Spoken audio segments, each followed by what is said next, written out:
جريمة قتل جماعية بمنطقة العامرية غربي بغداد، اجتمع فيها 30 شخصا ليكون الضحية أحمد الذي وقف يدافع عن زوجة شقيقه بعد تعرضها لتحرش. السبب الرئيسي انه تحرش.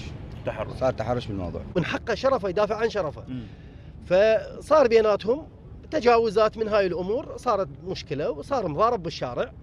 طبقت سايبه، نزلوا منها يمكن 6 7 ودراجات فوق ال6 أو 5. ضربها واحد بالكرك والآخر نفذ عليه بالحربه، ضربه بقلبه.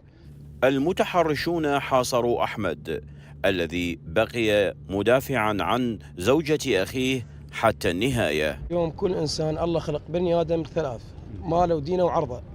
الإنسان طلع يدافع عن مرأة اللي هي مرت أخوه، وأردوه الشلة تاجر بالحبوب والإكريستال ومعروفة عن كل المجتمع. يعني إلى هاي اللحظة القاتل ما مرزوم، القاتل إلى هذه اللحظة. وبحسب تقرير الطب العدلي فإن أحمد تلقى طعنات بمختلف أجزاء من جسده ليفارق الحياة متأثرا بجروح عميقة. لشرقية نيوز، ميناء سيسي.